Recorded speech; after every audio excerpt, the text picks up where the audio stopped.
Good evening. Welcome to the Hiking My Feelings virtual campfire. My name is Sydney Williams, and tonight is the first virtual campfire of 2021. We made it.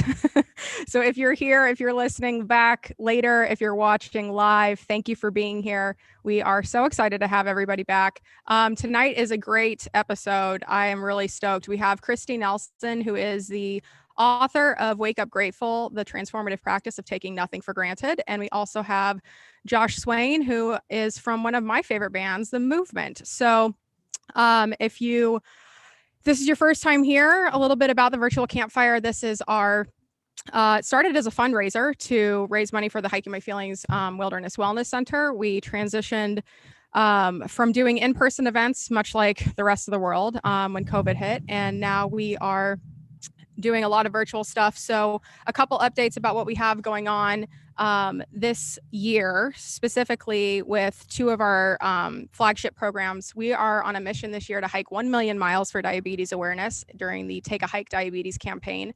And sharing a little bit about that, the reason behind this is hiking helped me heal my mind and body. And it really gave me an opportunity to reset and connect with my inner voice and find a little bit of peace in this chaotic world. And when I started hiking, I was able to connect the dots between trauma I had experienced earlier in life. For me, that was a sexual assault and some other trauma as well. And how when I didn't get help, that informed coping mechanisms like eating and drinking my feelings. Then I was diagnosed with type 2 diabetes, and I realized in the course of learning how to manage the disease that when I couldn't eat and drink my feelings, if I wanted to be good at being a diabetic, I replaced those coping mechanisms with hiking my feelings. And so hiking my feelings started in 2018.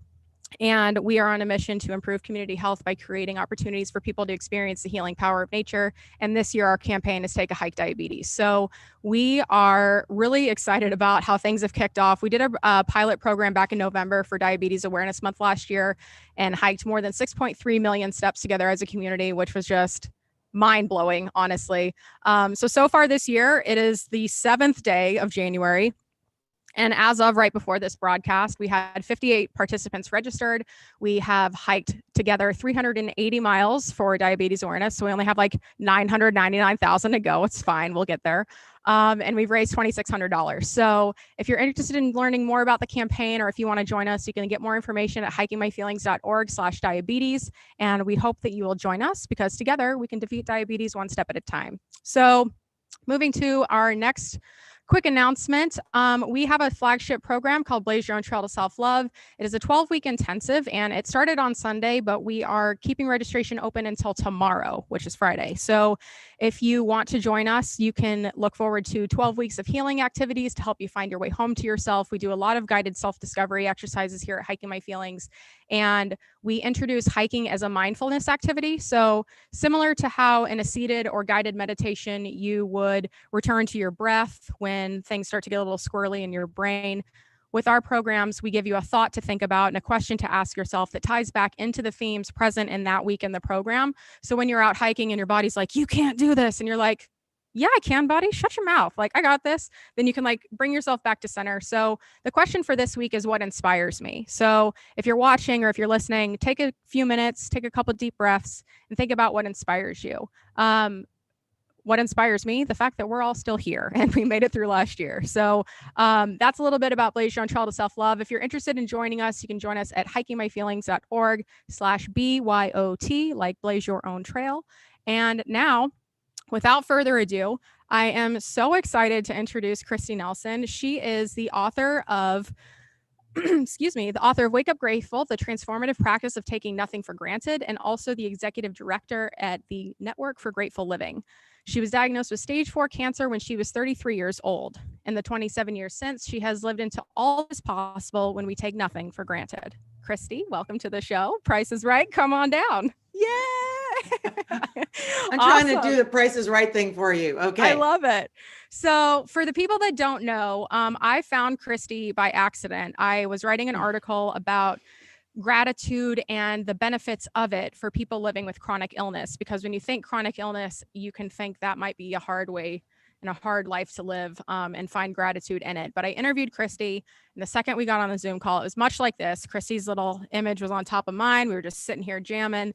And I was like, this woman is basically my soul sister. We are galactic beings from another planet. And somehow we found each other here on Earth in these bodies in this life. So Kristi, I'm so excited to talk to you tonight. Thanks for joining us. I just feel like my hip register just went up like tenfold. I just feel so happy, and I want to join Hiking My Feelings. I want to join really seriously the diabetes effort, and I'm so impressed by you, proud of you, excited about the group and everything you guys are doing. So count me in. You found me, sister. I'm so happy to find you, honestly. So thank you. Tell us a little bit about, I think where I'd like to start is, let's talk about the cancer diagnosis, because one of my friends who I hope is listening to this, his name is Tim, and he was recently diagnosed with stage 4 cancer.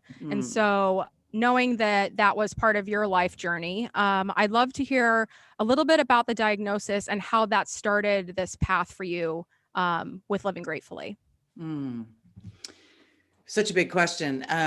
So first, I think a huge important part of my experience is that it took them 9 months to diagnose me. And so in that 9 months, my cancer went from whatever stage it was to stage 4. And I ended up with cancer that metastasized from my chest. It was around my heart and my chest, and then it went into my spine. So by the time it went into my lumbar spine, so that's a stage 4. When it goes into certain parts of your body that are more intractable, harder to get the cancer to move, right? So that are less responsive. Chemotherapy tends to work really well with cancers that it attacks fast growing cells. So when it gets to the systems in your body where your cells are growing slower, it's harder to get. So it was, by the time it got to my spine, I couldn't walk, went through all of the treatments that I went through. And then there I was with this diagnosis and prognosis. And I basically said, one thing that we didn't really talk about, Cindy, but I said to all the doctors, because they wanted me to do, after going all the way through, I had 11 surgeries, I had chemo, I had radiation. It took, the whole journey was about 1.5 years from beginning to end until I finished treatment. And then they wanted me to do a prophylactic bone marrow transplant, like a bone marrow harvesting and everything. So and I just said, no, like I'm done. I'm done for now. Like, I'm not going to go through something that I don't have to go through. And I'm going to invest in hope. I'm going to do everything I can. But I also said, I don't want to know what you think my prognosis is, because this body has never had cancer before, this cancer. You can tell me all the things that other people, how other people have survived this or haven't survived this, and when I'm going to get a recurrence. And they would start to say things or try to put me into a box about, here's what's going to happen to you. Here's what you can expect. You can expect a recurrence within 3 years. Whoa. No, don't tell me that. This body has never had this cancer before, right? I'm new to your whole research data, and I'm gonna, and my determination was, if I can do anything here, I want to shift. I want to be a new tail. I want to be a new outlier. I want to change the data for other people. And here I am 27 years later. 33 was a long time ago. And yet I have lived that way with this sense of, how long will I live? I have no idea. Living under that cloak of, you're mortal, we can't promise you anything. You're now struggling with something that is not very hopeful. And I said, I'm going to hope no matter what. And I'm going to, do this. So for me, it was really like, how do I live every single moment that I have? Because none of us know how long we're going to live. And that was what I realized in the whole thing, is the great universal is none of us know. And I kept saying to my friends who would come visit me and be like, oh my God, crying at my bedside and everything. I said, watch how you cross the street, because man, you could go before me. Basically we're in touch with mortality because of my disease. And that's great if it helps people live more vividly and more acutely and in the moment, and really live fully in their hearts out loud and do what you want and dream what you dream. But I didn't want to be this person who was an anomaly. It was rather, let me teach this whole idea that we're all mortal. We have no idea what's going to happen in our lives. The future is totally uncertain. Everybody says we're living in uncertainty. We've always lived in uncertainty. Life is mysterious. So I was kind of an embodiment of that. And in the face of all of that, what do we do? What do we do in the face of not knowing is, for me, the big question, right? Yeah. So in the face of not knowing, how are we going to live? Because the truth is, none of us are going to follow any protocol, any disease which just says this is exactly how it's going to go. I have yet to find anybody who conforms exactly to what, the medical authorities say is going to happen. Right. And so I think we have a lot of influence about how we travel that journey and how we go through the whole experience. And I wanted to have that influence. And so for me, living gratefully was, I got every single moment. I got this moment. I got this moment. I got this moment. How am I going to live it? Not knowing how many I had ahead. And that's still the truth for me. That's amazing. And so before your diagnosis, was gratitude and living gratefully as front and center as it was after your diagnosis? No, I've always, I was a healthy person. I was a runner. I did yoga. I was a vegetarian. I did all the things that I thought were going to keep me healthy, all the ideas about, and then I realized there were so many people who were making all these other decisions. And it's like, we don't know, but I made all these right decisions and I got cancer anyway. And what do you do with that? I could have been, woe is me, why me? But I didn't. I really felt like, okay, what's here for me to learn? What's here for me to experience? How can I grow from this? What can I teach myself? What can I teach other people? So I think living gratefully it was a matter of continuing to have perspective. And one of the things I want to say about your program that's so cool is that getting ourselves out into the natural world is an absolute immediate pathway to perspective. And perspective is everything about living gratefully, right? So however you can get perspective, that's going to be the way that you're going to look for perspective and find yourself able to navigate the steps of your life so differently when you get perspective. So That's really the pathway. Yeah. Well, and I think that's something that really resonated with me when I was first learning about you and your journey with the diagnosis and life lived afterward was I looked at my diabetes diagnosis as an opportunity, not a burden. And it's so easy, especially with diabetes. And I feel like, and diseases are diseases and nothing about it is a competition. And also the stigma around diabetes, specifically type 2, is such that you're fat, you're lazy, you're worthless, you're whatever. There's so many horrible stereotypes that go around that disease. And I was like, okay, well, leading up to this, I kind of did fit the mold. I wasn't taking care, I wasn't taking care of myself. I wasn't eating properly. I wasn't moving. I was sad and I was drinking myself to death and eating everything in sight. And this was serious enough to kick my butt into gear and be like, Sydney, it's time to get it together. And so where I found gratitude in living with a chronic illness was just one, I'm grateful that we caught it early. I'm grateful that my body had not progressed in this disease state and that I was able to, get ahead of it. And also just so grateful for the place that I was at in my life at the time. I was well resourced I was at the height of my career. Which, probably contributed to the problem, but I was making tons of money. I had great health insurance. So there wasn't anything in my way except for potentially me. I was the only thing that could have hindered my progress because everything else was available to me. And I know that I'm lucky, very, very lucky in that regard. So when it comes to this book that you just released, Wake Up Grateful, the transformative practice of taking nothing for granted. Oh my God, I love that title, by the way. What led you to writing this book? Had this been, why now? Right. So I've been the director of this organization for almost 7 years. And we do a lot to inspire people to live gratefully, but people really wanted to know, what are the steps? How do I do it? What's the guide? You go on a trail, what are the trail markers? How do I know? Am I doing it right? How do I come back? And living gratefully is literally that. It's every single moment.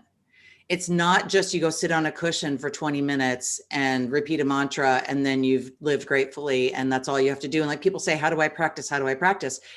It's like living mindfully. It's living energetically. It's living consciously. It's living simply. It's literally in every decision that we make, in every way we spend our moments. And I think for me, what you just described, though, I will say, is that for me, cancer was a wake-up call. And for you, diabetes was a wake-up call, right? And wake-up calls, as you like to say, can kick our ass. You use the language, so I'm going to follow in your footsteps and try to be hip here and a badass. So wake-up calls kick our butts. They really do. And sometimes it really hurts. And sometimes we lose an incredible amount. And sometimes we suffer hugely. And sometimes we don't know what the opportunities are in our lives until we lose them. And so for me, writing this book was saying, wake up to the opportunities available to you in your life right now. Wake up to what you care about, what you're concerned about, what you're passionate about. Wake up to everything that matters to you now. Don't wait for the wake-up call, because wake-up calls can also get worse, right? So you can have a wake-up call and then you don't do anything about it. So it's like, how do we live awake? That's really the thing. So wake up grateful is live awake, live gratefully. Don't wait for the wake-up call or the next wake-up call. Does it have to get worse for us to really live the way we want to live, to see the opportunities of our lives in every single moment as precious, so precious. Oh, yeah. I dig it. Is this your first book? Oh yeah. It was so How's hard. How's it been? Author to author. Let's rant a little bit. Like, what was the publishing process like for you? How has it been since you released it? Because I know, like, in my mind, I've known since I was itty bitty, like since I could form thoughts. I feel like if there's one thing I've known in my life, it's that I wanted to write a book and be an author someday. Yeah. And that dream held so much space in my mind and my body and my spirit that once it was out, I was like, okay. And then there's all this room, like, because it takes up so much room, especially when you're in it and you're writing it and you're getting ready to publish. It's like an everyday, all day kind of occupation in your brain. And so once I had it out the door, I was like, okay. And you can like kind of exhale a little bit. But for me, it was after my first book event. And I feel like, because this just came out, so you haven't been able to like go to a bookstore and have any of those things. Yes, that sucks. So I was supposed to go on a book tour earlier this year and it got canceled. I got to do 4 dates and then it was over. But the first one that I did, it was everything I could have dreamed of. It was Diesel Del Mar in San Diego, California. And like, it was packed and it was standing room only. And my friends Kaleo and Melanie and Meaty and Travis and like everybody that meant something to me was in the audience that was there that could be there. And I was just like, oh my God, I'm doing it. And I read and like my voice kind of cracked a little bit, but it was fine because like it's my first time. And then afterward, it was this huge gaping hole in my soul. And like I had this like dark night experience where I was just like, who am I without this huge life consuming dream? And then on the backside of that was just overwhelming and like full body experience and gratitude for the opportunity to share my story, for the opportunity to write a book on my own in this way. I didn't get a publishing deal. I didn't even try to pursue one. I was just like, this story needs to be told. It felt so urgent when I was writing the book. So I'm curious about your process going through all of that. Wow. It was so hard to write the book. I mean, writing the book also because I was running the organization at the same time. So I'm running the organization, trying to write the book. And the book was super ambitious. It's trying to do a ton of things. It's got my cancer story in it. It's got a lot of philosophy. It's got poetry and it's super practical. I wanted to do it like a guidebook. So it's like, I'm going to do the whole smorgasbord, man. I want something from everything. And so it was a very ambitious book and trying to do a lot of things at once. And, and I felt like for me, it was birth. It was literally having never birthed it. And yet my friends kept saying, every time I came to a next editing round, because I was working with a publisher and have a big editing round, it was like, oh my God, they put the baby back in you and you have to birth it again. I'm like, this is just so hard. And so I would go through these huge editing rounds, and there are multiple times, it's like, and then you get your, the copy stuff at the end, and it was stunning, the process of it. And then COVID hit. I finished the book and COVID hit, like literally that month, and in March. And so it's been hard. And it's also, I'm always trying to look for the opportunity, and like, you're giving me an opportunity. It's so great to get to talk to people and to be connected in the things that really matter to our hearts in this huge way. So I think there is all that stuff of, it is like birth. It is like you're sending something out into the world that is through you and of you, but not you. And so it gets to have a life of its own, and it gets to develop its legs, and it also gets to fall down, and it gets to squat, and it gets to have a tantrum. And, seriously, I mean, books are their own thing. And I think they have a life force and a lifespan that is totally mysterious to us. I think this is, how do you turn these things over and just say, whatever's meant to be around this, I'm going to really be part of this book's life now and follow it around while it toodles around and do what I can, and also get out in front of it. But it's literally like, I really can't help but have it feel. I also felt like I was running a marathon, but at some point, like, too many analogies and metaphors. So tell me about the Network for Grateful Living. What is your role there, and what is this organization all about?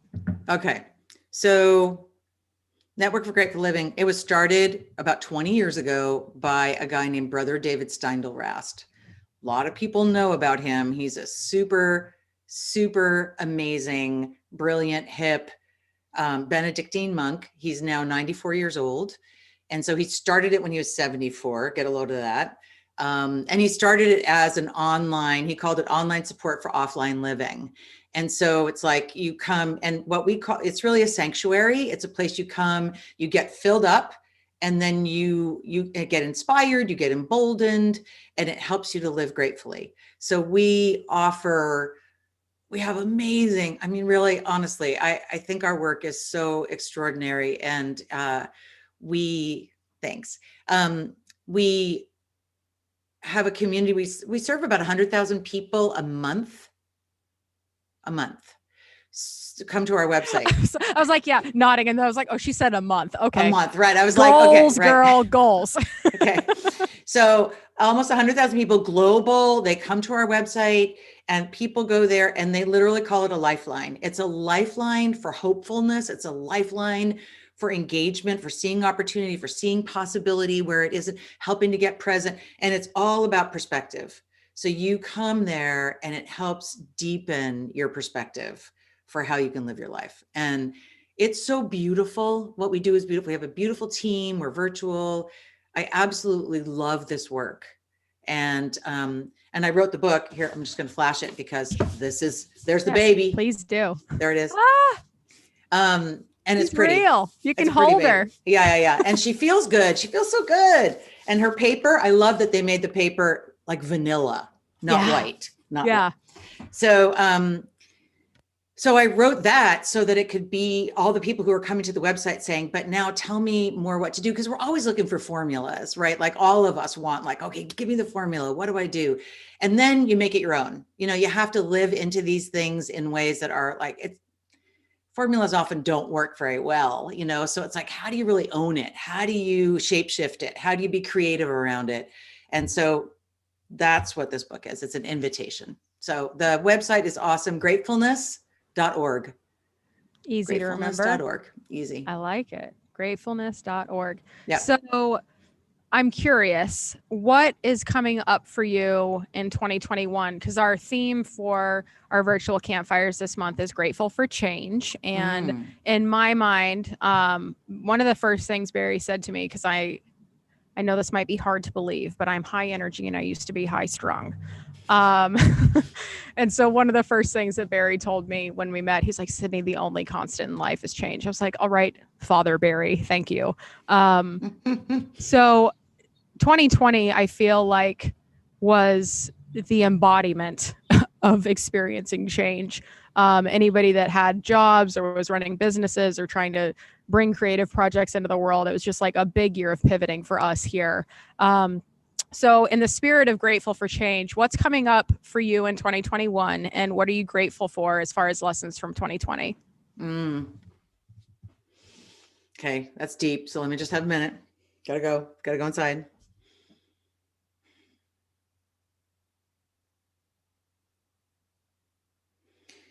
All right, I'll start with what I'm grateful for. So I'll just speak for myself. If I haven't learned resilience, I don't know what, right? So like, I thought I was resilient before, and then you say, okay, now you can't be physically close to your family and friends. And I was like, okay, I can work with a lot of different things, but that was, so it's like, what can we work with? What can we do without? What are we challenged by? How do we, as I said, shapeshift? How do we reinvent? How do we get creative about things? So I feel like it's been just a huge year. And this coming year, I feel like it does feel like a really different sense of, I feel like I've been out front. Like writing the book was like being out front of something. Leading an organization's been about being out front. I'm kind of psyched to follow energy, follow life, follow opportunity. I'm really excited to not always be at the front of the line going up the hill, but to actually hang back, check out what that's like. And there's something about faith in that for me too, like trusting and going where I'm led, as opposed to it took so much will and willpower. It took so much discipline to get this book done and to lead the organization at the same time, and all the things I was juggling. And it was like this, whoa, look at what I was able to do. And then this kind of exhaustion. And then it's like, okay, there's a different way to walk the path now. There's a different way to hike my feelings, and I feel like gonna borrow but I really do feel that there's an invitation to hike differently, and that it doesn't have to be this huge willful push. Can it be slower? Can it be more steady, more studied, more mindful, more attentive? So I'm psyched to follow. I love the idea of following life. It's one of my favorite things. Follow life. Where is it leading? Where is it inviting you? Listen, tune into the energy, follow energy. Where is it? So that means for me being much more situated inside my own meditation practice, so that I'm able to hear life. I'm able to feel life. If I don't come from that deeply quiet place, I'm just inventing what I'm hearing. I'm like superimposing on the quiet the message I want to hear. Like, okay, yeah, go to the refrigerator. No, that's not what life is saying. So it's like, how do I really hang with the quiet spaces and let myself hear at a deeper level and follow life at a deeper level? I think that's what's next. That is a whole mood, Kristi. Like, I just want to like soak that in for a second and be a sponge, because I feel like I've been out front nonstop around the clock for the last 3 years without much of a breath since we started this organization. And now it feels like it's getting to the point where, one, I can loosen the reins a little bit. Two, I can ask for the help I need and not feel guilty about it, because I feel like we've gotten to a place where now everything feels cohesive enough to where it makes sense. And it's not just me throwing spaghetti at a wall, seeing what sticks and then adjusting from there. Yeah. So I love the idea of following for a little bit. That sounds absolutely delightful. And it means letting other people lead too. Yeah. It means really and trusting that they can. Totally. And inviting that, loving that, and empowering that possibility. So, I'm looking forward to that. And we can walk side by side, you and I. Okay. I love it. Let's do it. Yeah. So a couple things. One, does this network for Grateful Living, is this still an online community, or do you guys have a space where people can come and do, I mean, obviously things are different with COVID, but is there a retreat center? Is that on the roadmap? Like, what's the deal with that? Yeah, yeah. Well, how cool is that? I mean, someone asked, what's our biggest dream? We want to have, our dream is to have a retreat center for grateful living, right? So that basically you, you find the space that people can Really? come. Really? Look how cute. Um, and, and, I was able to teach at Kripalu Yoga Center for a couple of years, which I loved.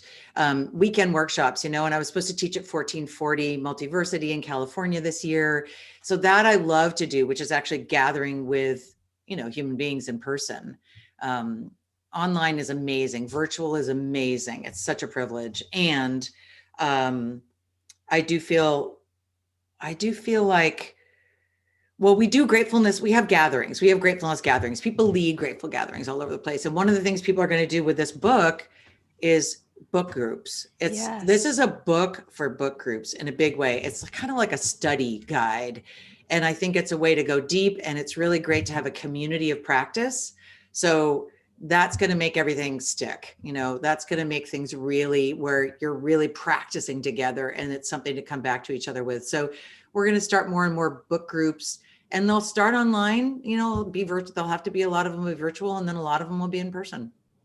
I love it. Yeah. Oh, I look forward to that. Also, Thank we you. should probably definitely build a retreat test center together someday. I'm just saying, like, maybe not Okay. for this. Maybe it's like our fun place, but it's fine. Planting the seed.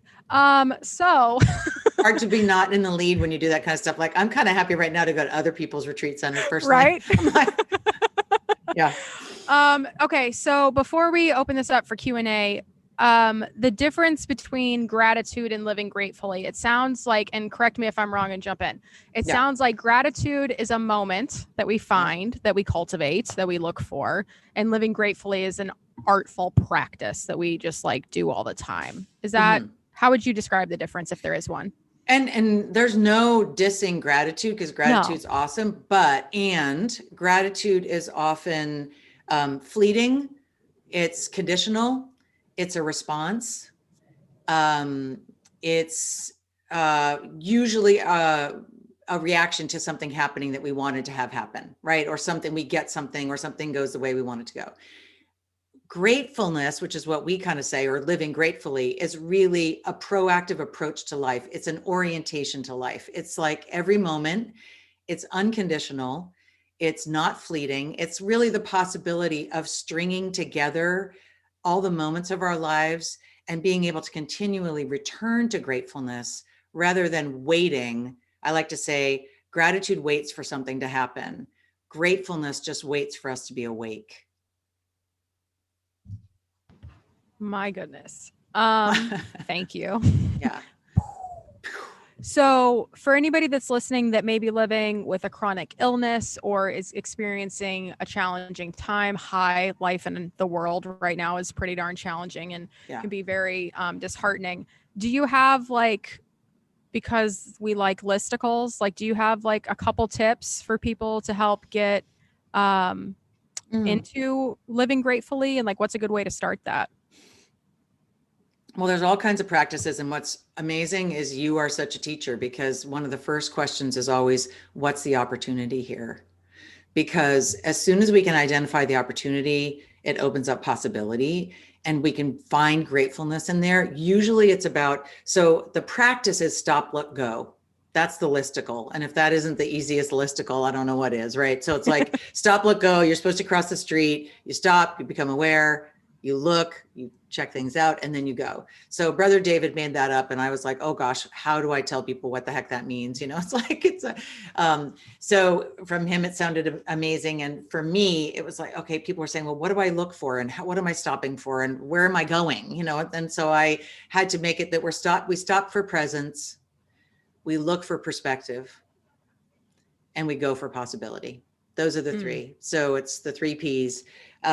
And inside, there's all these points of perspective that we look at. So really, I'm somebody who's really into poignancy, that's a point of perspective, which is, it could be otherwise. Like literally, we could not be here right now. Like life is short and life is incredibly precious. And that creates poignancy right there. And if you live into that, like if you remember that life is short and that we're mortal and that we have no idea what's going to happen and the future is unpromised, and you live into that space, it's incredibly rich. It's incredibly poignant, and it's the truth. So, there's all these points of perspective you can cultivate, seeing the privilege, seeing the abundance, seeing, for me, one of the biggest ones is see the ordinary as extraordinary. See the ordinary as extraordinary. There is nothing ordinary in this world. Everything is a mind-blowing, awe-inspiring miracle if you really think about it. And that's what taking nothing for granted is we walk right past the most breathtaking things in the whole world that would absolutely, our grandparents would have fallen over debt. Like literally people would just say, oh my God, you have a little card and you get money 24/7 and it's a debit thing. And we used to have to wait for the bank to open. And, we have fresh running water right out of our tap, right? It's like clean water you can drink. So much of the world doesn't have it. So how do we get so stuck in feeling deprived, feeling scarcity, feeling the not enoughness of life, when life could blow our minds all the time, any single moment, if we shift the way we see it? And so I like to say, it's not about whether the glass is half full or half empty. It's about whether you have a glass at all.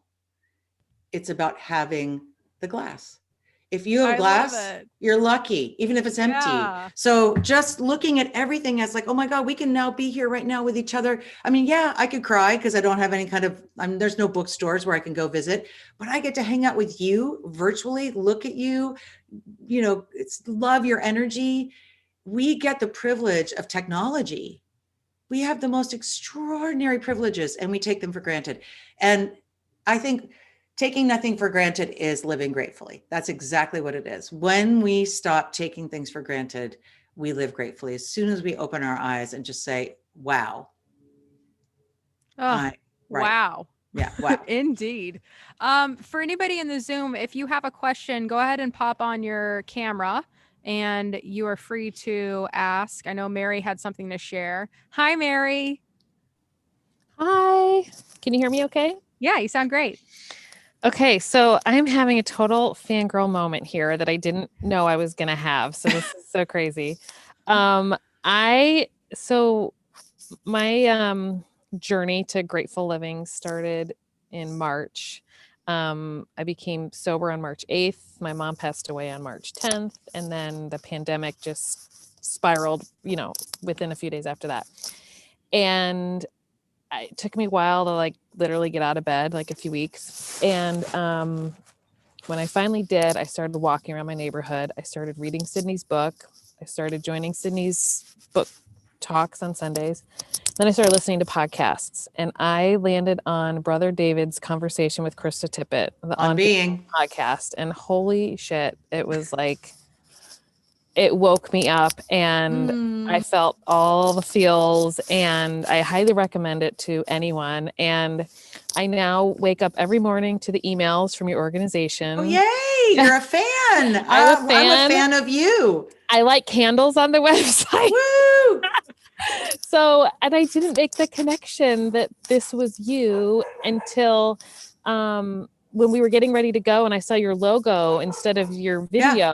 And I thought, that looks really familiar. So I Googled your name and I saw gratefulness.org and I just got goosebumps, and I can't wait to read your book. So Thank you, Mary. That is so amazing. It just feels really cool to connect with you, and that Sydney found you, and I love your organization, and I love Brother David. Wow. He's an incredible human that he is. I think everyone needs to just hearing his voice. I know, it's the most beautiful thing in the whole world. His TED Talk also is one of the most amazing TED Talks. It's, so it's 15, 16 minutes. You got 20 minutes. You guys can all listen to that.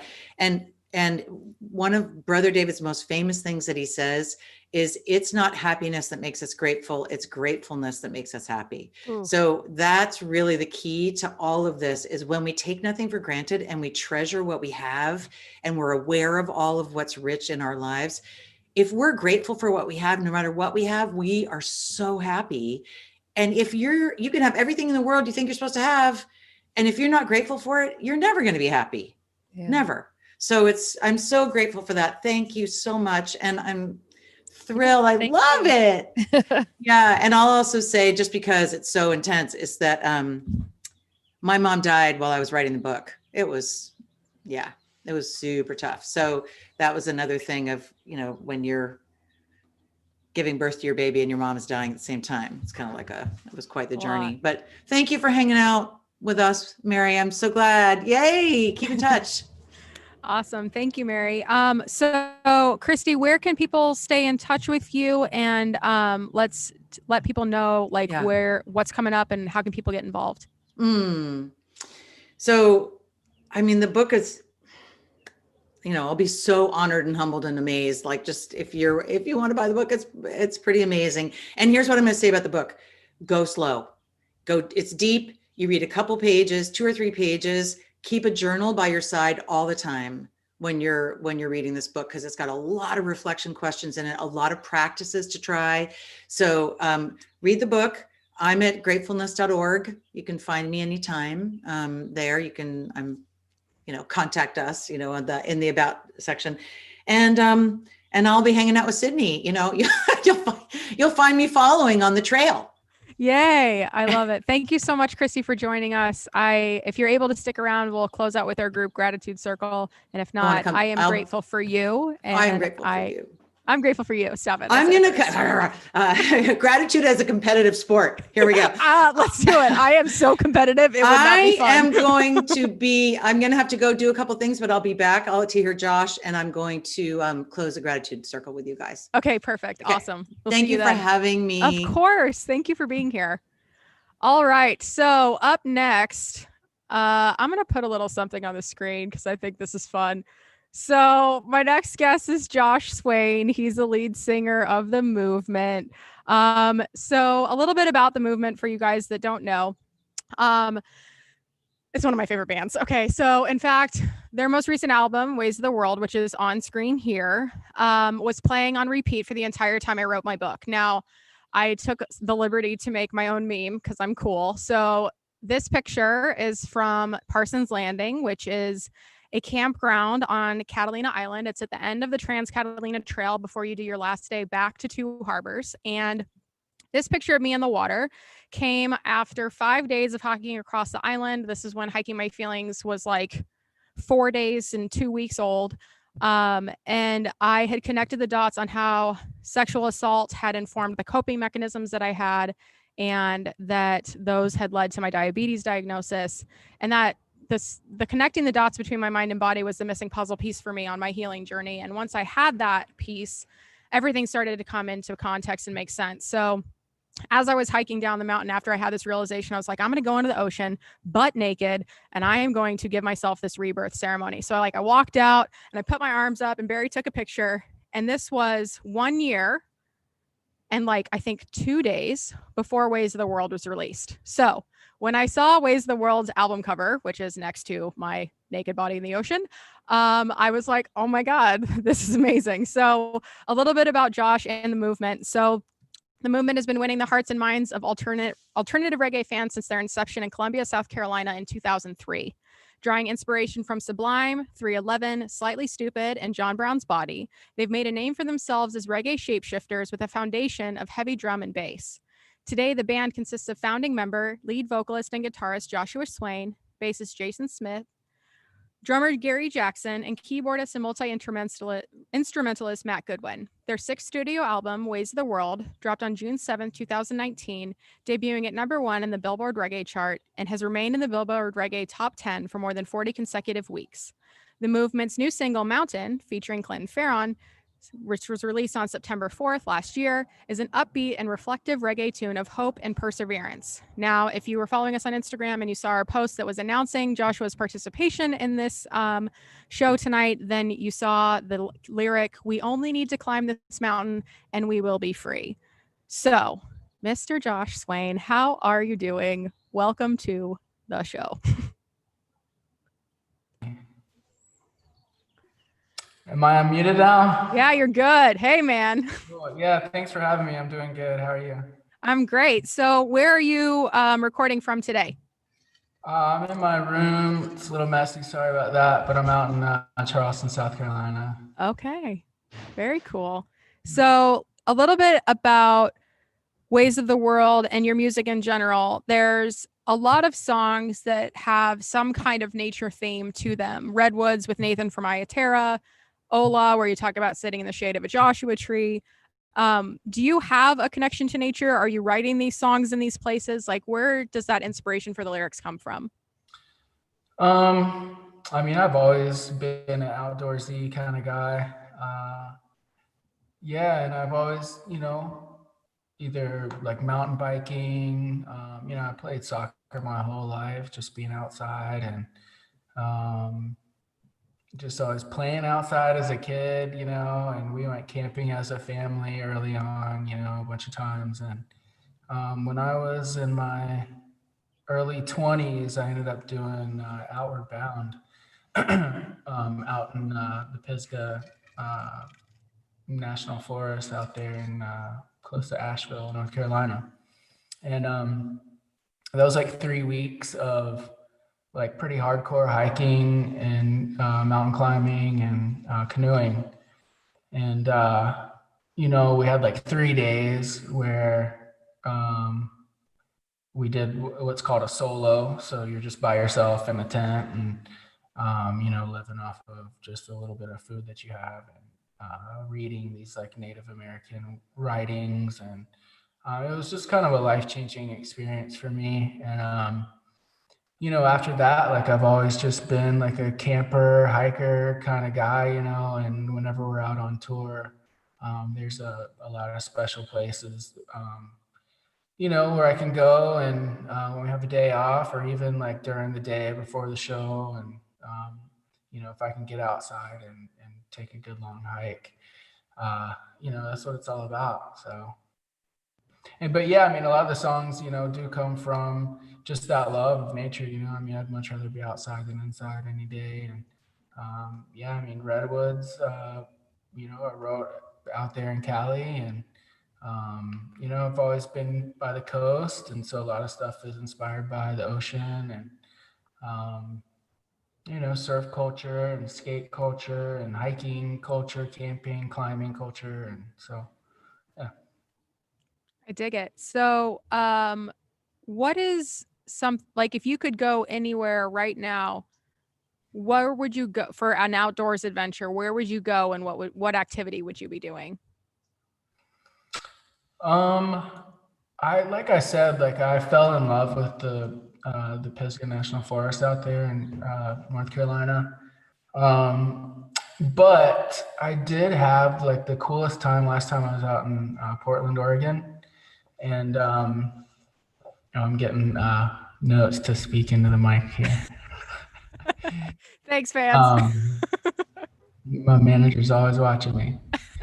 Well, oh yeah, so I was out there in Portland, and I can't remember the name of the trail, but it was so cool that it just really made me appreciate that, that the Northwest, the hiking up there. So I don't know, man, it's kind of East Coast, West Coast kind of thing for me. I mean, I don't know much about, the hiking in other countries. I've never really been to a lot of these places that I'm sure are just amazing.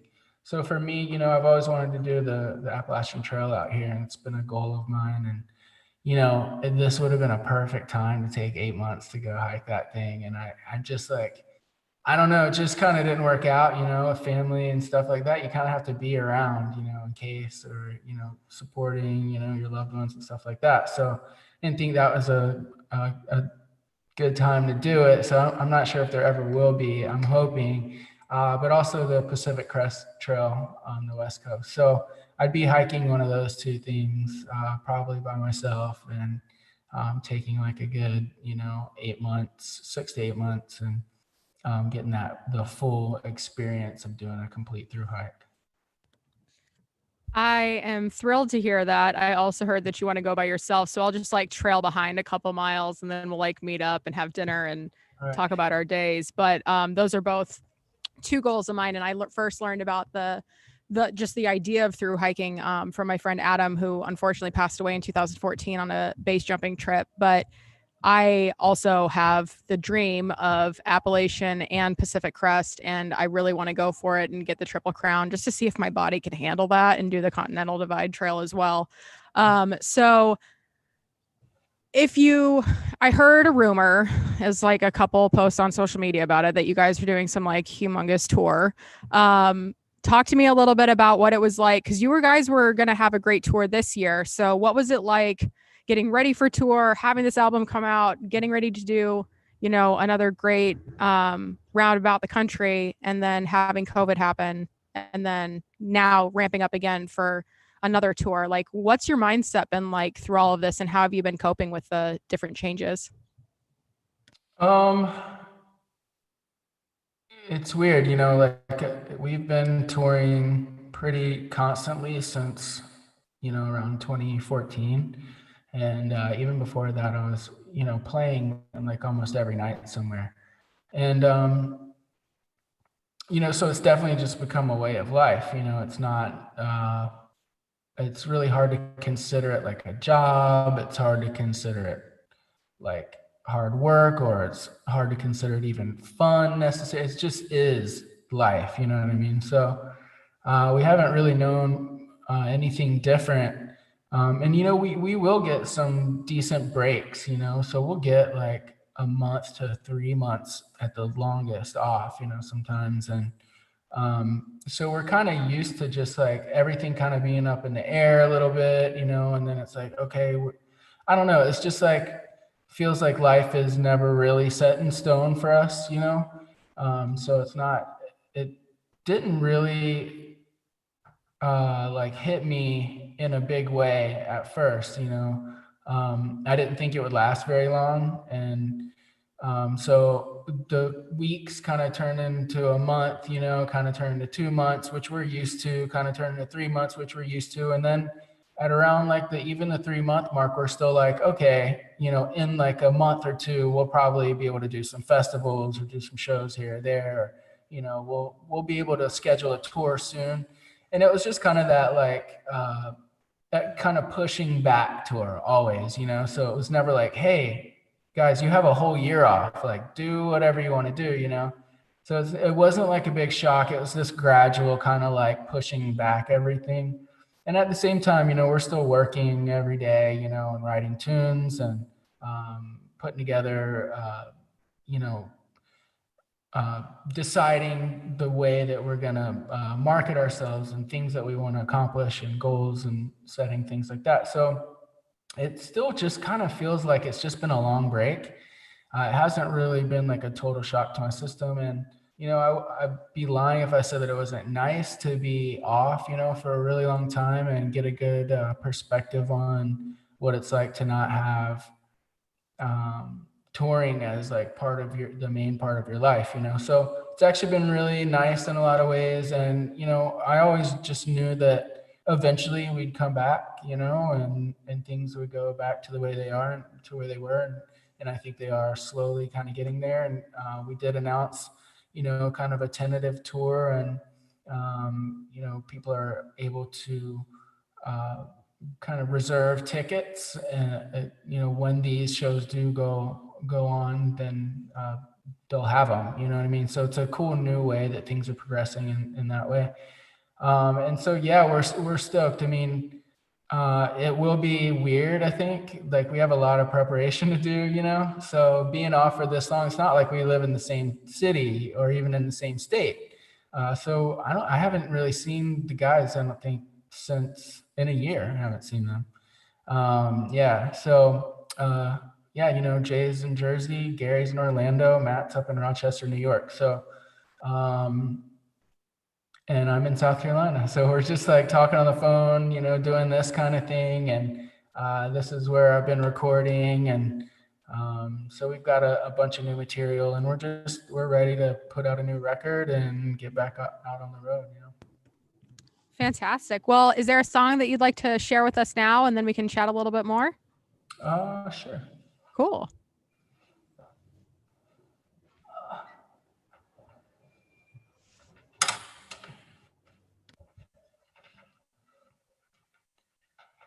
So A lot of these I couldn't really remember how to play. I was like, I totally kind of forgot that I might have to play some music on this. And so just a second ago, I went and I was trying to remember the chorus of these songs because literally it's been a year since we've played any of these, you know? So I'll play something that I think I won't mess up on. Fantastic. If I do mess up, I might just, I'll just stop in the middle of it. Is that too quiet? Could it be louder? Do it again. Is it good or a little louder? Sounds good. So this is a song, Remember, off of the last record, Ways of the World.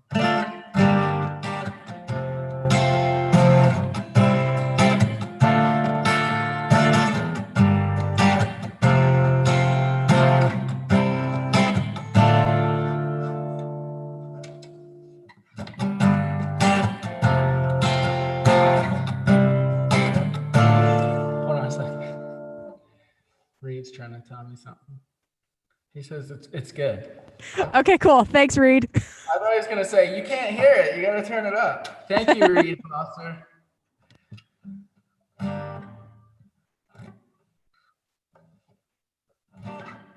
right.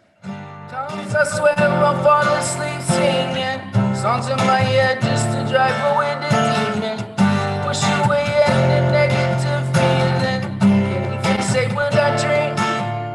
Yeah, sometimes everybody gets caught wishing at another life, at another mission. Hang on one second.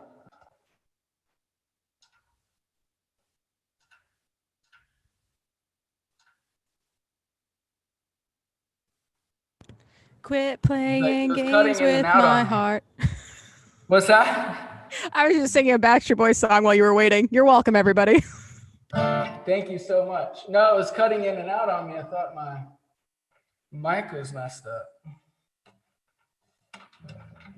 Sometimes I swear I'll fall asleep singing songs in my head just to drive away the demon, to push aside any negative feeling. Can't even say what I drink. Yeah, sometimes all I hear is that clock ticking. I close my eyes and I find myself slipping back 10 pages out this notebook, ripping them to shreds cause they don't say what I mean. Yeah, and then I take a deep breath, step back, relax. I think about all them good times and laughs that I shared yesterday, that I had today. I'm so grateful cause I can say that I remember what it was like to not know peace. Every waking moment of blur, and I remember what it was like to not know love. Now I receive what I return. I remember what it was like to not know peace.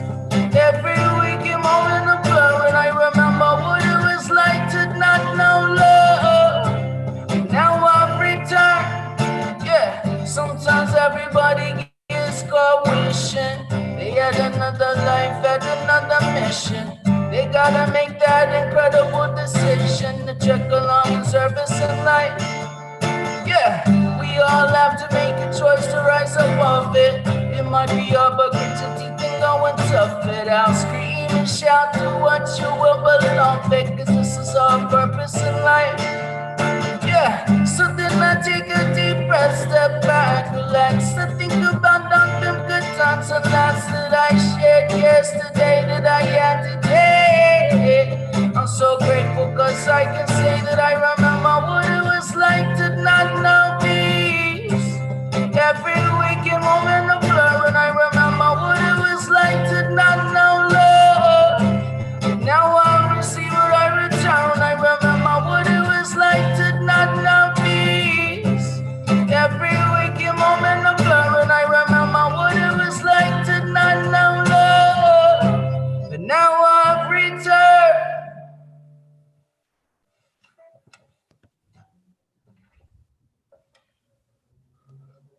Hi. Still there? Yes. died and came back to life. It's fine. We've got a lot of clapping and a lot of thank yous in the comments. So yes, I will echo that sentiment. Thank you, sir. So fun fact about that song for me, the end of that song is like the most beautiful, meditative, trancy kind of thing at the end. And that was one of the songs where I wrote my book in a week. So I had gone around the country. I had given 40 talks that ended up serving as the outline for this story about my 2 hikes across Catalina Island.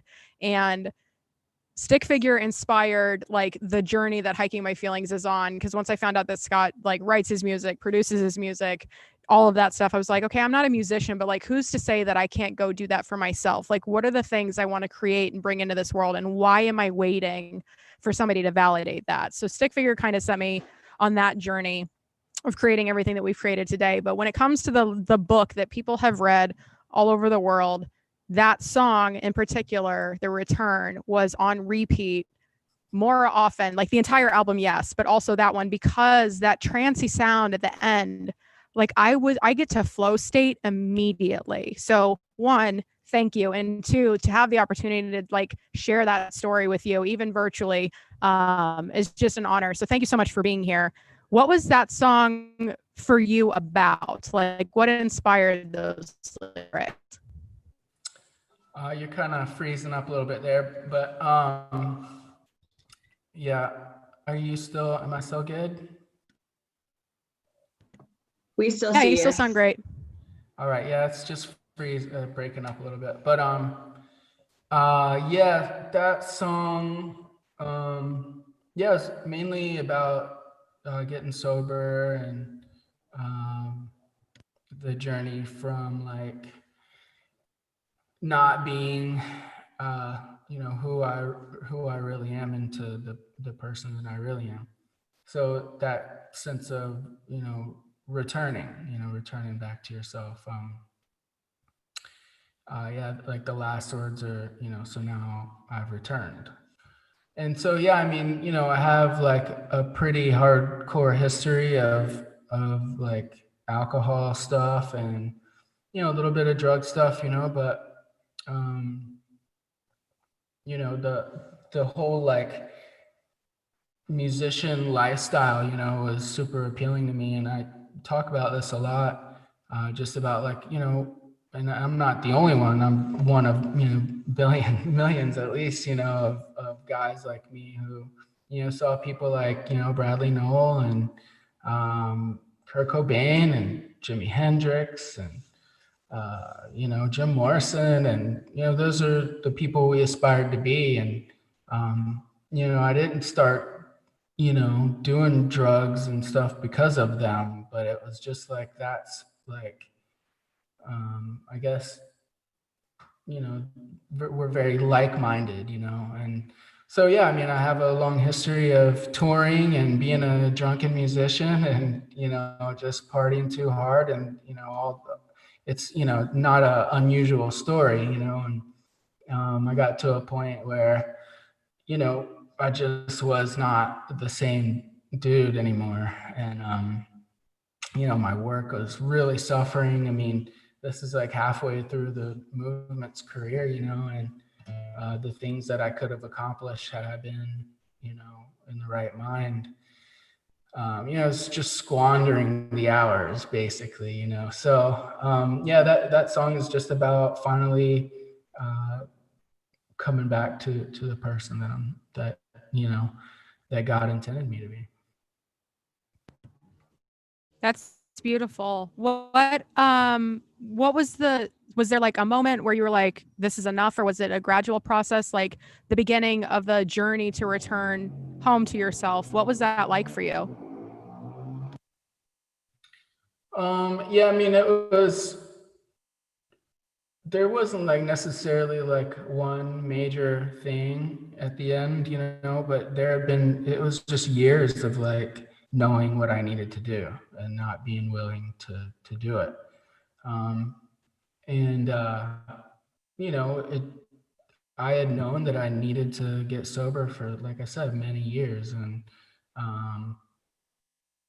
it got to the point where I just really thought I was probably going to die, you know, and I was like, I gotta do, I gotta do something, you know what I mean? So once I was at that point where I was pretty sure, like, you know, my body was like failing, I was like, all right, well, I either get sober or I'm just gonna die. So I ended up going to like a, you know, a 30-day rehab, um, and then it's, you know, that was like over 6 years ago, you know, uh, and, you know, not to say there hasn't been some like serious struggle in that time, you know, I'm not like a one chip wonder, perfect, sober individual by any means, you know, so it hasn't been an easy journey.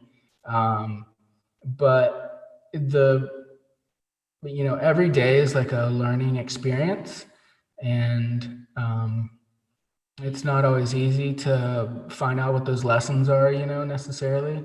But I feel like every day, you know, I'm learning from it, and I'm, you know, very fortunate to have like, you know, a decent platform to, you know, be able to kind of share my experience and strength and hope with people, and hopefully I can connect to people on some level, and help people in that way. What have you been working on? You said you guys have been working on a bunch of music and you're looking forward to putting out a new album. What can people look forward to in 2021? Do you guys have plans to release more music this year? Yeah, so we're heading to the studio in like 2 weeks. So we've already, like I said, I mean, I've got all this kind of gear and stuff over here that you can't really see, but this is kind of where I've been putting together some tunes, and me, Matt, Gary, and Jay, and a couple other guys, you know, have been slowly piecing together songs, you know, like a puzzle. And I've got like this whiteboard over here. I've got all of these notes and stuff on what we want to do with the tunes. And so yeah, they're slowly coming together, and we had these kind of like thoughts of like where we should go, and just kind of make a big deal out of it, and go up to New York to this amazing studio out there that's like really like, it's like where David Bowie like did his last record, and, you know, we wanted to film it, and like, you know, have producers out there and cameramen and stuff. And, you know, when it got down to it, we're just like, Jesus, you know, it's like so much stuff. Things just kind of weren't working out properly. So then we, you know, kind of wanted to just do it ourselves, you know, and then we're like, you know, do it ourselves virtually, you know, and basically kind of never really see each other. And then it kind of got to the point where it was really evident that we needed to come together, go over these tunes, you know, collaborate in a space together. And that's really the only way like we can really put out a record that's, you know, worthy, you know. So yeah, in about 2 weeks, we're all gonna see each other for the first time and have a big, nice reunion and hug, and hang out up in Virginia at this studio. And at the studio, we did Golden and a lot of Ways of the World.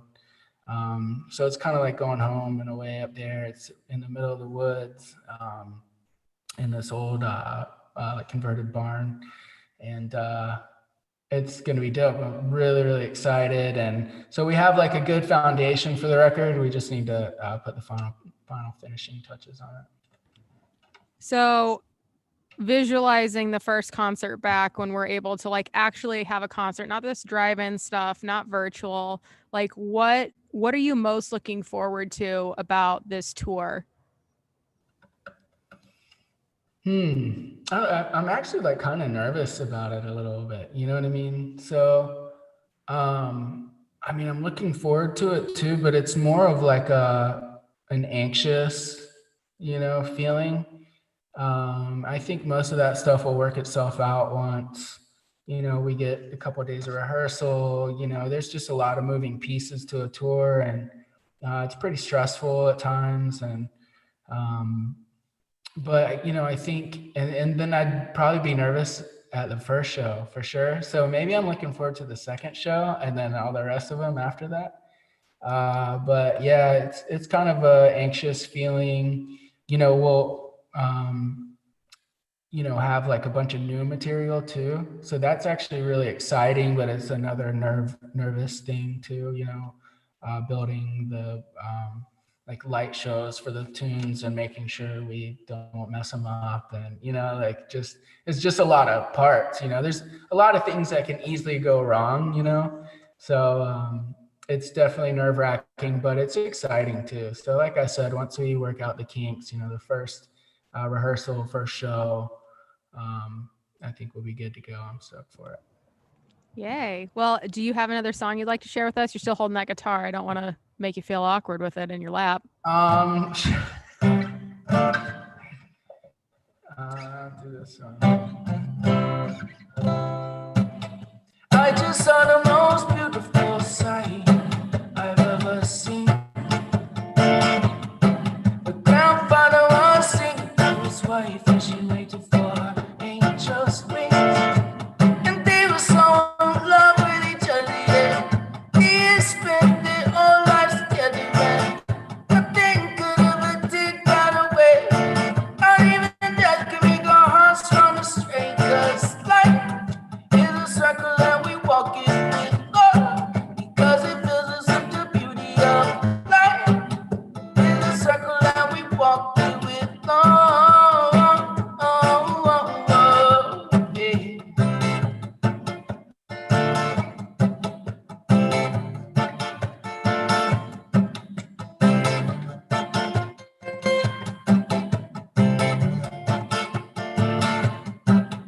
I just heard the most beautiful sound I'll ever hear. A voice gentle and kind as a song that he whispered in her ear. It's so incredible, I couldn't help but cry. But I saw freedom through the tears in my eyes. You put the sign on the noise and the chatter. 'Cause in the end, the only thing that matters is life. In a circle and we walk it with love. Because it fills us with the beauty of life. In a circle and we walk it with love. Yeah.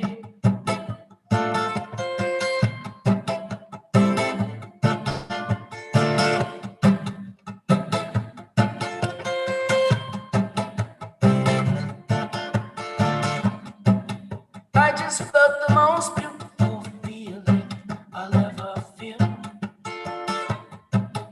You can give the world a beautiful healing if your love is real. It's like a older, I'm learning every day. I can't explain all the mystery away, but there's a spirit that connects me and you. And when I heard them sing, I knew that it was true. This life is a circle and we walk it with love. Because it fills us with the beauty of life. Is a circle and we walk it with love.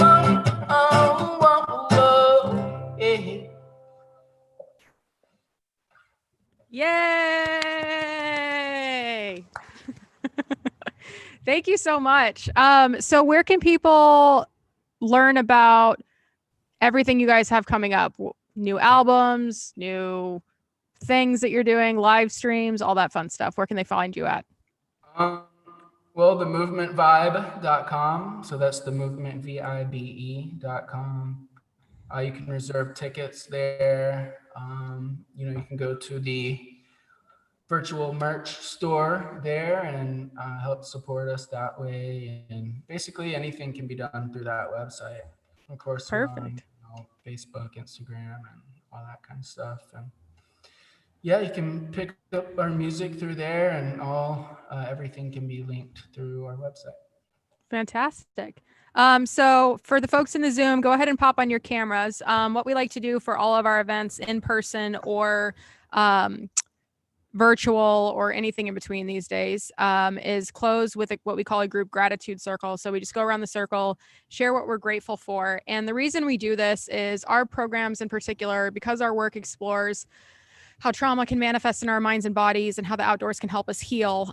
Sometimes the conversations are difficult and heavy, and sometimes they're light and fun and full of great music. So Josh, first of all, thank you for being here. And so we always like to bring it back with gratitude, because as Kristi can attest, gratitude has and living gratefully has tremendous benefits for our bodies, mindful in your mind, body and spirit. So I'll kick us off. I am grateful for the opportunity to host this show and to do this work with Hiking My Feelings in our community here. I'm thankful for everybody that has joined us on the Zoom call and on YouTube.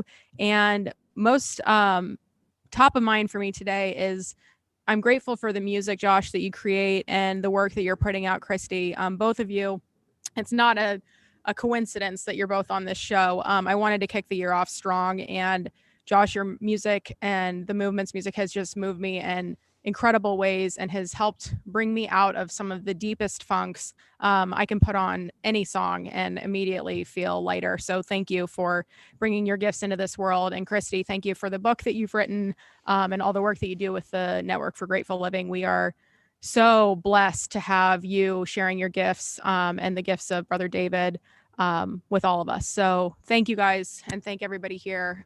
Josh, what are you thankful for? These days, there's not a whole lot that I'm not thankful for. I say a prayer in the morning, where I say, may I face each day with gratitude. And I heard, I believe it was Kristi talking earlier about, so I think the key word was awareness.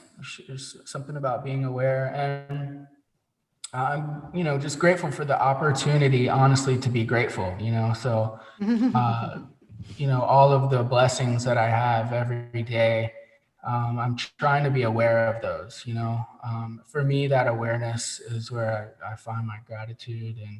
And I believe she was saying, just making the ordinary, realizing that it's extraordinary.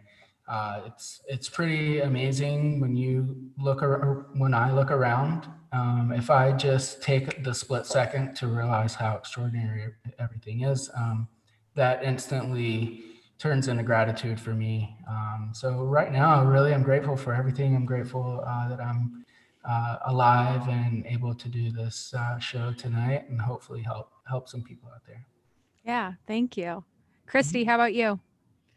Man, I am speechless for once. Sydney, I just feel like you're such a gift. I can't even believe that you came into my life and how we found each other. And I feel so turned on to all this great new energy, your circle of people, the work that you do, your courage, Josh, these commitments. I mean, the commitment of sobriety is so inspiring. And I am so moved. I'm like totally moved by this whole experience. And I feel I have this sense right now that it's a game-changing 2 hours for me, that these 2 hours are going to really shift something pretty profound. And I can't wait to keep up with you and share what that's going to be, but I can just feel it, like that whole following energy thing. This is a big energy to follow. So thank you for giving me this gift. Thank you for giving us this gift. Hi, my face is leaking. It's fine. Mary, what are you thankful for? I'll try not to rub on the vest here. No, you're good. Right now I'm just really feeling grateful for the communities that I have that I didn't have before March, April. Today was kind of a trifecta day for me. It was a perfect day to have it, just given everything that's going on. I woke up to my mindfulness class with the Jewish temple here in San Diego that I stumbled upon. That's just been like a weekly lifesaver for me, that I meditate with this group of wonderful older women. Then I had a yoga class with my new yoga community, which I wasn't doing before this spring. And then to top it off with a virtual campfire and hiking my feelings is just like a perfect day. And I really needed it today. So I'm really grateful for these communities, and just how awesome is that I found all these in this COVID time where we're all isolated, but yet I was able to feel more connected than I've ever felt. So very grateful for that. I am so grateful for you and your presence here, Mary. And thank you for everything that you've brought to this community, your energy, your light, your support. It means the world to us. So thank you. Laura, what are you thankful for? Laura S. We've got multiple Lauras now. So Laura S., what are you thankful for? So today I am thankful for this group. Mondays and Thursdays, I teach all day long. I've got one class right after another. And so I sit in front of the computer all day. And so I was kind of dragging my feet. I'm like, oh, do I want to go back and sit in front of the computer again? And it was completely worth it. What Kristi shared and, just being grateful and just that practice of gratitude.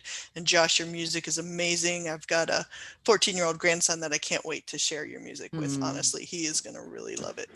So yeah, that's it. Thank you, Laura. Laura is new to our community, so I'm excited to get to know her. She's one of our new participants in our Blaze Your Own Trail to Self-Love program.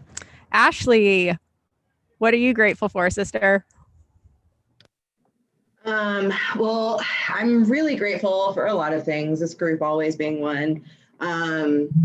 But really for the fact that it's giving me a reason to sit down and focus on me and like my mental health and my well-being and stuff. And it's nice to have these kinds of things to make it break up my day and like make me sit down, think about it, feel the gratitude and really get it out, Another thing that I'm also really grateful for is the reggae music community and the movement. And Josh, all of your music is beautiful.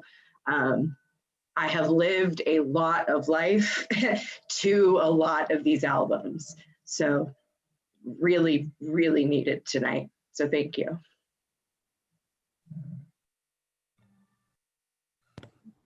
Maureen, what are you thankful for?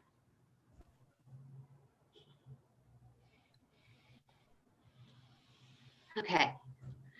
So first, I'm grateful that I felt like a great energy when I woke up this morning, like a breath of new life from this group from last night. Had my mind questioning a lot. I'm grateful that I was introduced to Kristi because also this morning, when I looked at the dishes after breakfast, I was like, took a breath and my perspective was like, we have food. I have to clean these dishes because I was able to feed my kids today, like I'm grateful for that. And when she said today, look for perspective, that's what I'm trying to do. So it was like really nice to have that reinforced today also. And I'm also grateful for the movement and Josh and their music. It's played, like you said, Sydney, my mom was diagnosed with cancer about a week before that album came out, and she did not make it. And she only lived 5 months, but that album was like on repeat forever, so much that my kids love it. I love it. Seriously, it really helped. And when you played Circle of Life tonight, thank you. I really needed that. So I'm super grateful for this community, for how everything came together, how you also said how I tuned into my opportunity to be here today and I listened to it. So I appreciate that for reinforcing that for me. So thank you guys. Thank you, Maureen. Ooh, Miss Chrissy, what are you thankful for?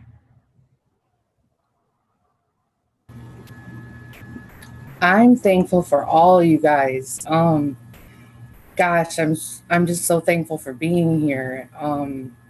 And not only for this community, but I started thinking about what I'm really grateful for, and it's my little family. And now I got a family with all you. So thank you. I learned a little bit of everything. And I'm a tearful bunch, but I love you guys. Thank you. Crying is totally cool here. We love it. Love you. Yeah. Love you, Chrissy. Thank you for being here tonight and participating. Laura Bingaman, my lady. Hey, nice hoodie, sister friend. I know. That's one thing I'm grateful for on a chilly day in Denver. I am grateful for hearing new music from every day. I'm open to new songs. So thank you, Josh. And Kristi, when I had met Sydney in 2018, I was going through a lot in my life, and she inspired me. And she will probably say this, she put it on Facebook, and it kind of made me blush, made me embarrassed, and cried joyful tears. I was the first one to pre-order her book. And while you were talking, I ordered your books. So I know I'm not the first person, but I am one of the people that, because of what I was going through when I met Sydney and have been going through since that time, every day I write down what I am grateful for in my life, because I almost didn't make it at one point. So it put me in a different perspective of how I see my life. So I'm sure your book is going to give me more inspiration to continue that journey. So I'm grateful that I was able to hop on this call after a doctor appointment. So thank you. Thank you, Laura. Oh, I love you so much. Lori Sweets. We got Laura's, we got Lori's. We're like really leaning into the L names this year. I love it. Hey. Oh, you can call me Sweets. Everybody does. Maybe I should just change my name to Sweets on here so that people know that, huh? Anyway, so Sydney, I'm super grateful that you're facilitating this awesome journey that we're all like convening in this moment. And Kristi, I'm super excited to learn about what you do and what you wrote and your community. And it's really, I was super excited to be off camera because I was actually like standing in the kitchen, making, prepping some veggies while I was listening to you talk. And then I moved so I could watch you talk, Kristi. And I was like, wow, I'm so lucky to be able to have this like phone that just sits here on the counter on top of a glass while I prep food, and I can be part of that and do this for myself, and it's all for me, you know. It's so cool. But the whole thing about stop, look, go is going to be, that really spoke to me. So stop, look, go with that presence and perspective piece is like, it's like, it just kind of like made it so quick. Like you said, not sitting in a corner or sitting on the floor for 30 minutes and that's your mindful practice. Like the stop, look, go can be in any moment, all the time. Every time you want to get that perspective, you can bring back to stop, look, go. So thank you for that. It's going to stay with me. And thank you, Josh, for your music, which is always amazing, but to listen to your perspective around your mindfulness and gratitude is super inspiring. And I like that we just all got to link. That's my gratitude. Thank you. Oh, I love it. There's so much gratitude flow and it's good. Melanie, how about you? What are you thankful for? I am thankful for just like feeling pretty good today. I am going through, now I'm going to cry. That's okay. I'm going through a divorce, which I only really like accepted as happening like a week ago. So I haven't had a lot of days of feeling good for a little while. And then this morning I turned on The Way of the World because Sydney suggested it last night on our call.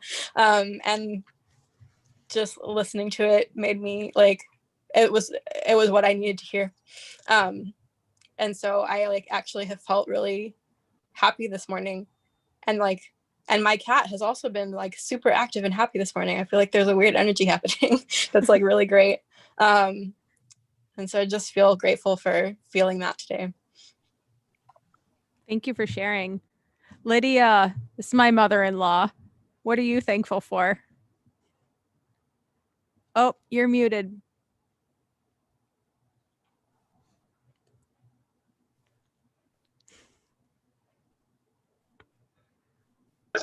Sorry. There you go. Just being here with you in the group, and I love to just sit and listen. And boy, that music I loved it. It was, and Kristi, your story, excellent.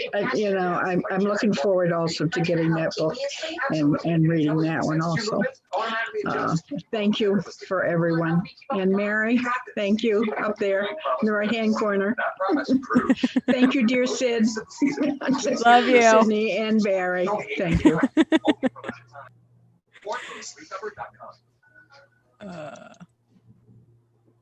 Carrie, what are you thankful for? I am thankful for new music. So thank you for introducing me to that. I think that was fantastic. So I will be buying it for sure. I'm thankful for the group as always, and for Sydney's book, for bringing me to her and to this community. And I'm thankful for the workout today. So Nice. That's it. Yay. Well, thank you everybody for joining us. Another thing that I'm grateful for, we are living in a van and it's old enough to buy beer. And sometimes our internet out at the Reggae Ranch is not our favorite. We're out in the middle of nowhere. It's satellite internet. Sometimes it doesn't always work. So I wanted to be able to ensure that the music would come through clearly today and that Kristi's message would come through clearly today. And I didn't want to take any risks. So I called my friend Tyler at Beach Hut Deli, sign behind me. P.S. They make amazing sandwiches. So we're in Rancho San Diego. I'm on the back deck at Beach Hut Deli, and he is graciously letting us use his Wi-Fi and eat meatball subs and drink his water and lift all of his spirits here. So thank you to Tyler and the team here at the Beach Hut Deli in Rancho San Diego for making it possible for us to bring this healing and this energy to our community and around the world today. So for anybody that is on YouTube, we'll say good night. And for the folks that are still in Zoom, stick around and we'll chat a little bit.